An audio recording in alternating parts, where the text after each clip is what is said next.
Doctor ইউনূসের উপর হামলা পরিকল্পনা।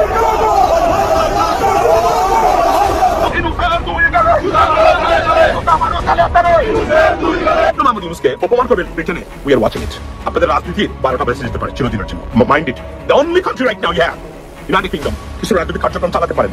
এখানে যদি বাধাগ্রস্ত ডক্টর মোদি ইউনূস চায় সারা জীবনের জন্য ব্রিটেনে আপনাদের রাজনীতি বন্ধ হয়ে যেতে পারে, কারণ they are very strict about it. Mind আরেকটু দুই গ্রুপই সেখানে পাল্টাপাল্টি বক্তব্য দিচ্ছে, আর হোটেলে অবস্থান করছে জনাব আমাদের ডক্টর মোহাম্মদ ইউনূস।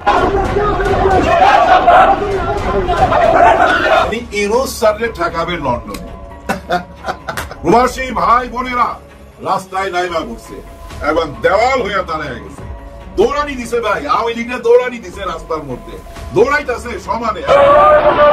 ডক্টর ইউনূসের লন্ডনের হোটেলে যাওয়ার পথে বাংলাদেশে কার্যক্রম নিষিদ্ধ ঘোষিত আওয়ামী লীগের নেতাকর্মীরা বিক্ষোভ করেন। সম্মানিত দর্শক, আসসালামু আলাইকুম। নতুন একটি ভিডিওতে আপনাকে স্বাগতম। বাংলাদেশের চলমান রাজনৈতিক অবস্থা, লন্ডনে আওয়ামী লীগের বিক্ষোভ, ডক্টর ইউনূসকে বাধা দেওয়ার চেষ্টা, খালেদা জিয়ার এক সিদ্ধান্তে বিএনপির নতুন ঘোষণা এবং রাজনীতিতে নতুন মন নেয়ার ঘটনা ও প্রেক্ষাপট নিয়ে করা আমাদের আজকের ভিডিওতে অত্যন্ত গুরুত্বপূর্ণ তথ্য শেয়ার করা হয়েছে। দয়া করে ভিডিওটি শুরু থেকে শেষ পর্যন্ত ধৈর্য সহকারে দেখে একটি লাইক দিয়ে সবাইকে বেশি বেশি করে শেয়ার করে দিবেন। সেই সাথে আমাদের ভিডিওটি আপনি বাংলাদেশের কোন জেলায় বসে দেখছেন বা শুনছেন সেটি অবশ্যই কমেন্ট বক্সে কমেন্ট করে জানিয়ে দিতে ভুলবেন না। চলুন আর কথা না বাড়িয়ে ভিডিওটিতে একটি লাইক দিয়ে ধারাবাহিকভাবে আজকের বিস্তারিত খবরগুলো দেখে আসি। ডক্টর ইউনূসের উপর হামলা পরিকল্পনা।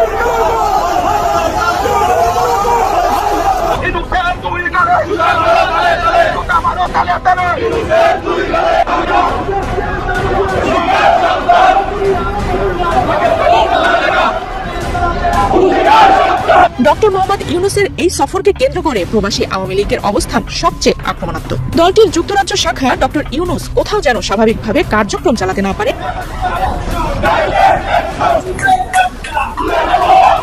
লন্ডনে পৌঁছানো মাত্রই আওয়ামী লীগের নেতা কর্মীদের তীব্র রোষে মুখে পড়েছেন ডক্টর ইউনূস। এই সময় ডক্টর ইউনূসকে উদ্দেশ্য করে বিভিন্ন স্লোগান দেয় আওয়ামী লীগের নেতা কর্মীরা। এক পর্যায়ে ডক্টর ইউনূসের সহযোগীরা আওয়ামী লীগের নেতা কর্মীদের উপর হামলা করলে শুরু হয় পাল্টাপাল্টি সংঘর্ষ।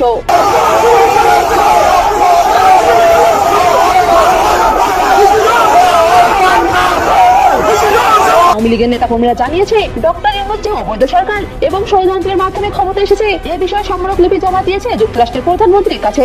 ডক্টর ইউনূস স্থান অবৈধভাবে আমাদের এই বাংলাদেশে ডেকে বসেছি। ইউকে হিউম্যান রাইটস কমিশন ইন্টারন্যাশনালের পক্ষ থেকে মাননীয় ব্রিটিশ প্রধানমন্ত্রী স্যার কিয়ার স্টারমারের কাছে আমরা স্মারকলিপি দেওয়ার জন্য এসেছি। আসসালামু আলাইকুম।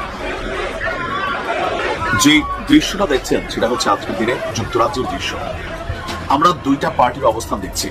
একটা পার্টি হচ্ছে বাংলাদেশ আওয়ামী লীগ এবং তাদের যারা সমমনা অনুসারী আছেন তারা, অপরদিকে ডক্টর মোহাম্মদ ইউনূসকে স্বাগত জানিয়ে আনন্দ মিছিল করা আরেক গ্রুপ। দুই গ্রুপই সেখানে পাল্টাপাল্টি বক্তব্য দিচ্ছেন, আর হোটেলে অবস্থান করছেন জনাব আমাদের ডক্টর মোহাম্মদ ইউনূস। যুক্তরাজ্যের মাটিতে এমন দৃশ্যপট ঘটবে সেটা আগে থেকেই আইডিয়া করা হয়েছিল, কারণ সজীব ওয়াজেদ জয় তিনি আহ্বান জানিয়েছিলেন বাংলাদেশ আওয়ামী লীগের নেতাকর্মীদেরকে তারা যেন সেখানে গিয়ে প্রতিবাদ করে, বিক্ষোভ করে। ইভেন চিন্ময় দাসের অনেক অনুসারী যারা আছেন তারাও কিন্তু সেখানে আজকে প্রতিবাদ বিক্ষোভ করেছেন যে চিন্ময় দাসকে অন্যায়ভাবে আটকে রাখা হয়েছে। এই যখন প্রেক্ষাপট বাংলাদেশে ঘটছে নানান ঘটনা, আজকের দিনে আপনি গণমাধ্যম জুড়ে যদি দেখেন ডক্টর মোহাম্মদ ইউনূসের বিপরীতে বিশাল একটা গণমত জনমত মিডিয়া প্ল্যাটফর্মে কিন্তু আমরা দেখছি। অপরদিকে রাতারাতি অনেকটা হিরোতে পরিণত হয়েছেন সাবেক রাষ্ট্রপতি হামিদ খান, কারণ তিনি বাংলাদেশ ছেড়ে গিয়ে আবার যে বাংলাদেশে ফিরে আসছেন, এই যে তার কামব্যাকটা, কেউ কেউ বলছেন যে এটা রাজনীতিতে একটা মাইল ফলক হিসাবে, কি বলা হচ্ছে, এই মুহূর্তে বাংলাদেশ আওয়ামী লীগের নেতা কর্মীরা যখন প্রতিদিন বাংলাদেশ ছেড়ে পালাচ্ছে, অনেকের নামে মামলা হয়েছে, হামিদ খানের নামে মামলা হয়েছে, তারপর তার এই বাংলাদেশে কামব্যাক করাকে অনেকে বলছে যে ডক্টর মোহাম্মদ ইউনূসের চেয়েও তার জনপ্রিয়তা এখন আরো বেশি। আসলে কি ঘটছে? একদিকে সাংবাদিক ইলিয়াস তিনি ডক্টর মোহাম্মদ ইউনূসের বিরুদ্ধে শক্ত অবস্থান নিয়েছেন। অনলাইন অ্যাক্টিভিস্ট ডক্টর তাজ হাশমি কড়া ভাষায় ছাত্রদের সমালোচনা করছেন, ডক্টর মোহাম্মদ ইউনূসেরও সমালোচনা করছেন। ডক্টর মোহাম্মদ ইউনূসের যুক্তরাজ্য সফর ঘিরে আরো রয়েছে বেশ কিছু, হয়তোবা আমরা চমক দেখতে পাবো। আমরা যখন নিউজটি করছি অলরেডি তিনি একটা মিটিং এ আছেন, সম্ভবত এয়ারবাস যে ফ্রান্সের কোম্পানি, সেই এয়ারবাস কোম্পানির সাথে সেখানে তিনি বৈঠক করছেন, নাকি যুক্তরাজ্যের কোম্পানি আমি এটা ভালো জানি না, তবে তাদের সাথে সেখানে একটা বৈঠক হচ্ছে। আসলে কি ঘটতে যাচ্ছে? এই দৃশ্যপট যখন আমরা দেখছি তখন মনে পড়ে যাচ্ছে যে যখন এর আগে শেখ হাসিনা তিনি ইউরোপ আমেরিকার কোন দেশে সফর করতেন তখন সেখানে একইভাবে বিএনপি এবং জামাত ইসলামের নেতাকর্মীরা যৌথভাবে শেখ হাসিনার বিরুদ্ধে সেখানে স্লোগান তুলতেন, বিপরীত দিকে আওয়ামী লীগের নেতাকর্মীরা আবার তাকে স্বাগত জানানোর জন্য সেখানে অবস্থান দিতেন। কোন দৃশ্যপটই কিন্তু পজিটিভ না।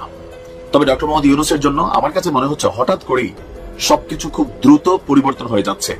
ওনার যেই নির্বাচনের সময়সূচি ঘোষণা বা টোটাল টাইম ফ্রেম সবকিছু নিয়ে বিএনপিকে শত্রুতে পরিণত করা, এই সবকিছুর লাস্ট একটা সমাধান হয়তো এই লন্ডন সফর থেকে পজিটিভ হইতে পারে, নেগেটিভ হইতে পারে। কেউ কেউ বলছেন যে তার এই যুক্তরাজ্য সফরে জনাব তারেক রহমানের সাথে সাক্ষাৎকারী নির্ভর করবে আগামী দিনে তিনি যেই বিশাল জনসমর্থন পেয়েছিলেন বা প্রত্যেকটা রাজনৈতিক দলের যে সমর্থন পেয়েছিলেন সেই সমর্থন কি থাকবে, নাকি ওনার পরিণতিও বিএনপির ভাষায় যে 5ই আগস্টের মতো আরেকটা দৃশ্যপট তৈরি হতে পারে। আপনার কি মনে হচ্ছে যে আসলে পরিস্থিতি কোন দিকে যাচ্ছে? নির্বাচনকে কেন্দ্র করে এপ্রিলের যে টাইম ফ্রেম, শুধুমাত্র এনসিপি ছাড়া জামাত ইসলামও কিন্তু আস্তে আস্তে সুর বদলাচ্ছে। যদিও বিএনপির অভিযোগ এনসিপি জামাত ইসলাম এই দুইটা দলকে খুশি করতে ডক্টর মোহাম্মদ ইউনূস তিনি এপ্রিলে নির্বাচন ঘোষণা করেছেন। আবার এপ্রিলে নির্বাচন হবে কিনা এটার পক্ষে 101টা কঠিন যুক্তি দেখিয়েছে বিএনপি, যেটা কোনোভাবেই সম্ভব না। এই এপ্রিল মাসে নির্বাচনটা উনার অন্তরে নির্বাচন দেওয়ার ইচ্ছা নেই, উনি নির্বাচনকে আরো পিছিয়ে নেবেন, কারণ এনসিপি নেতারা ফাঁকে ফাঁকে সার্জিস্টরা নানান ধরনের কথা বলছে। সবকিছু মিলিয়ে বাংলাদেশ অস্থিতিশীলতার দিকে যাচ্ছে। সবাইকে ধৈর্য ধারণ করতে হবে, একটা সুন্দর সিদ্ধান্তে উপনীত হতে হবে যেটা দেশের জন্য কল্যাণকর, জনতার জন্য কল্যাণকর। বিকাশ চন্দ্র দাস একজন আছে, বিকাশ চন্দ্র দাস, উনি সব মেনটেন করেন আর কি, মানে বিকাশের মাধ্যমে। সে বিকাশ চন্দ্র দাস টেলিফোনে কথা বলতেছে যে হ্যাঁ আপা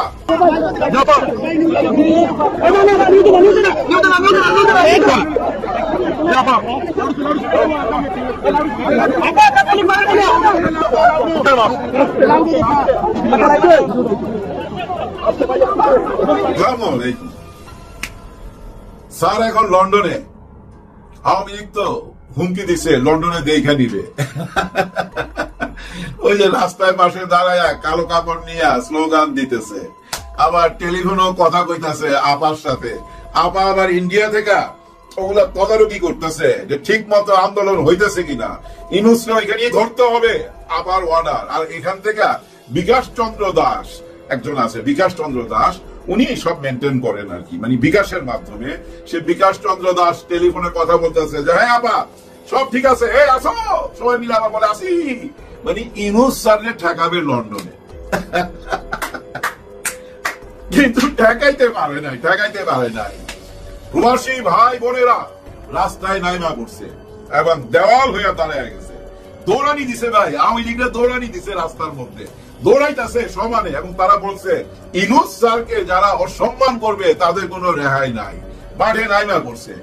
আর এই যে প্রবাসী ভাই বোনদের মধ্যে অবশ্যই বিএনপি আছে। আবার গত ভিডিওতে আমি বলছিলাম না যে কারেক্ট রাজনীতি হবে, বিএনপি যদি আওয়ামী লীগের ঠেকায় দেয় লন্ডনে, তাহলে রাজনীতির চেহারা বদলে যাবে। এর মধ্যে বিরাট বড় একটা সুখবর আপনারা পেয়ে গেছেন। 13 তারিখ সকাল 9টায় স্যারের সাথে দেখা করবেন তারেক রহমান।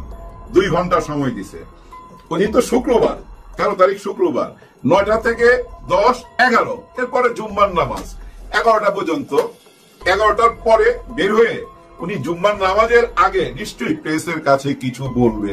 কি বলবে এবং কেন দেখাটা হইল, কেন লন্ডনে দেখা হবে, তা কি আপনারা জানেন? অনেকে জানেন না, অনেকে জানেন। যারা জানেন না তাদের জন্য বলছি, বেগম খালেদা জিয়া হস্তক্ষেপ করছে পুরো ব্যাপারটায়। 7 তারিখে সন্ধ্যার সময় সবগুলারে কিন্তু বকাঝকা করছে যে আপনারা কি শুরু করছেন। ডক্টর মোহাম্মদ ইউনূস স্যারকে আমি যতটা জানি, বেগম খালেদা জিয়া বলছে যে আমি যতটা জানি, ইউনূস স্যারকে উনি যতটুক জানেন যে উনি কোনোদিনই উনার কথার বরখেলাপ করবে না, এটা ক্লিয়ারলি বলছে। আপনি বুঝতে পারেন বা আপনি জানলেন কেমনে? আপনারাও জানতে পারবেন, মিডিয়াতে অলরেডি নিউজ চলে আসছে। সেদিন বকাঝকা কইরা বলছে যে আপনারা ইউনূস স্যারের সাথে থাকেন এবং সরকারের কাছে একটি আবেদন করছে যে লন্ডনে তারেক রহমান মানে ওনার সন্তান, বড় সন্তান দেখা করতে চায়, সে সুযোগটা যেন কইরা দেওয়া হয় এবং তাই কইরা দেওয়া হয়েছে। এই যে মিলনটা হবে না, হায় হায়, এই মিলনের মধ্যেই কিন্তু সব খেল খতম, পয়সা হজম। হ্যাঁ, এখন কিন্তু কিছু বলি দিবে, কিছু বলি যাবে। বলি মানে কি জানেন? ভারতের র সদস্য এরা, এই বিএনপির মধ্যেই কথা উঠবে যে এই লোকগুলা ভারতের র এজেন্ট, এরাই ভারতের দালাল, এদের কারণেই এতদিন এই ভুল বুঝাবুঝি হয়েছে। ওই যে নগর ভবনে যায় আন্দোলন এবং ডিসেম্বরের মধ্যে নির্বাচন দিতে হবে এবং ইউনূস স্যারকে যা তা ভাষায় অপমান করা, এইসব কিন্তু হয়ে গেছে। যারা এইসব করছে এদেরকে এখন বলিতে চড়াবে। বলি বলতে কি জানেন? ওই বলি না, মানে এটা সিম্বলিক অর্থে বলতেছি। এদেরকে এই বিএনপি থেকেই টার্গেট করে বলবে যে এরা ভারতের দালাল, এদেরকে পিছনে রাখো, নতুন নেতাদের সামনে আনো, এগুলারে দিয়ে হবে না। এদের কথাবার্তার সাইজই তো ভালো না, মুখে কোনো হাসি নাই, সারাক্ষণ ইউনূস স্যারের পিছনে লাইগা রয়েছে। একটা দিনের জন্য শান্তি দেয় নাই গত 10 মাসে। ওই একবার শেখ হাসিনা বলছিল না এই বিএনপিকে একদিনের জন্য শান্তি দেব না, দেয় তো নাই, একদিনের জন্য শান্তি দেয় নাই। বাসের মধ্যে বোমা হামলা, রাস্তাঘাটে বোমা হামলা, পুরা দেশে অরাজকতা চালায়া বিএনপি নাড়ায় দিছিল না ভাই? একটা দিনের জন্য তো শান্তি দেয় নাই। কিন্তু বর্তমানের যে বিএনপি, যে বিএনপির কাছে আমরা অনেক কিছু আশা করছিলাম, তাদের কিছু নেতা একটা দিনের জন্য স্যারকে শান্তি দেয় নাই, ঠিক মতো দেশ চালাইতে দেয় নাই, প্রত্যেকটা পদে পদে বাধা সৃষ্টি করছে। আর প্রেসের ব্যাপারটা তো আপনারা জানেন, প্রেস যখন বুঝা ফেলায় যে এরা সামনে ক্ষমতায় আসতে পারে, তাদের সঙ্গে যোগাযোগটা বেশি করে। তাদের কোন নেতা কিছু বললেই ওইটা আইনা ছড়ায় দেওয়া হইতো। কিন্তু শেষ পর্যন্ত কি হইলো? খেল খতম, পয়সা হজম, আর কোন খেলা দেখা যাবে না। এই যে সারাক্ষণ বলতে নির্বাচন না দিলে ঈদের পরে আন্দোলনে যাবেন, এই ঈদের আগেও আপনারা বলছেন, ঈদের দিনও একই কথা বলছেন, আন্দোলনে যাবেন। এখন কি যাবেন? না না না না, এখন যাবেন না, আর যাওয়ার কোনো সুযোগ নাই। 13 তারিখের সিটিং এ কি হইতে পারে ভাই অ্যাডভান্স বলে দেওয়া যায়, কারণ বেগম খালেদা জিয়া হস্তক্ষেপ করছে। হাসিনা ইস্যুতে সহযোগিতা করেননি মোদি, মন্তব্য ডক্টর ইউনূসের। বাংলাদেশের সাবেক প্রধানমন্ত্রী শেখ হাসিনা ইস্যুতে ভারতের প্রধানমন্ত্রী নরেন্দ্র মোদি ঢাকাকে কোনো সহযোগিতা করেননি বলে অভিযোগ করেছেন অন্তর্বর্তী সরকারের প্রধান উপদেষ্টা অধ্যাপক ডক্টর মোহাম্মদ ইউনূস। বুধবার ব্রিটিশ থিঙ্ক ট্যাঙ্ক সংস্থা চ্যাথাম হাউসে এক বক্তব্যে এই অভিযোগ জানিয়েছেন তিনি। সেই সঙ্গে তিনি বলেছেন, বাংলাদেশে অন্তর্বর্তী সরকার শেখ হাসিনাকে দেশে ফিরিয়ে এনে বিচারের সম্মুখীন করার চেষ্টা চালিয়ে যাচ্ছে। তিনি আরো বলেন, গত এপ্রিলে ব্যাংককে বিমস্টেক সম্মেলনে আমি যখন প্রধানমন্ত্রী নরেন্দ্র মোদীর সঙ্গে সরাসরি কথা বলার সুযোগ পেলাম, আমি শুধু বলেছিলাম, আপনি যে তাকে আশ্রয় দিতে চান এই নীতি বাদ দেওয়ার জন্য আমি আপনার উপর জোর জবরদস্তি করতে পারি না, কিন্তু আমাদের অনুরোধ তাকে চুপ থাকতে বলুন। বাংলাদেশের জনগণের উদ্দেশ্য করে তিনি যেসব কথাবার্তা বলেন, বর্তমান অবস্থান থেকে সেসব তার বলা উচিত নয়। তার কথাবার্তা বাংলাদেশের জনগণকে খুবই ক্ষুব্ধ করে তোলে। আমার এই অনুরোধের জবাবে মোদির উত্তর ছিল, আমি কোট করছি, এটা সামাজিক যোগাযোগ মাধ্যম, আমরা এটা নিয়ন্ত্রণ করতে পারি না। এরপর আপনি আর কি বলতে পারেন? এটা একটা বিস্ফোরক পরিস্থিতি এবং আপনি শুধু সামাজিক যোগাযোগ মাধ্যমের উপর দায় চাপিয়ে যেতে পারেন না। চ্যাথাম হাউসে দেওয়া বক্তব্যে এ প্রসঙ্গে ডক্টর ইউনূস বলেন, বিচার প্রক্রিয়া শুরু হয়েছে, ট্রাইব্যুনাল থেকে শেখ হাসিনাকে তলব করা হয়েছে, তার এতে সাড়া দেওয়া উচিত। যদি তিনি সাড়া না দেন তাহলে প্রয়োজনে আমরা ইন্টারপোলের সহযোগিতা চাইব। গোটা প্রক্রিয়া যথাযথ এবং আইনানুগভাবে হবে। ইউনূস আরো বলেন, তার নেতৃত্বাধীন অন্তর্বর্তী সরকার ভারতের সঙ্গে দৃঢ় সম্পর্ক গড়তে আগ্রহী, কিন্তু এক্ষেত্রে সবচেয়ে বড় বাধা ভারতীয় সংবাদ মাধ্যমগুলোতে প্রচারিত ভুয়া সংবাদ। আমরা ভারতের সঙ্গে সেরা বন্ধুত্বপূর্ণ সম্পর্ক গড়ে তুলতে আগ্রহী, কিন্তু এই ব্যাপারটি বারবার ভেস্তে যাচ্ছে ভারতীয় সংবাদ মাধ্যমগুলোতে অহরহ প্রকাশ হতে থাকা ভুয়া সংবাদের কারণে। অনেকে বলেছেন যে ভারতের নীতি নির্ধারকদের নির্দেশে এসব ভুয়া সংবাদ প্রকাশ করা হচ্ছে। এই ব্যাপারটি বাংলাদেশকে খুবই নার্ভাস করে তুলেছে।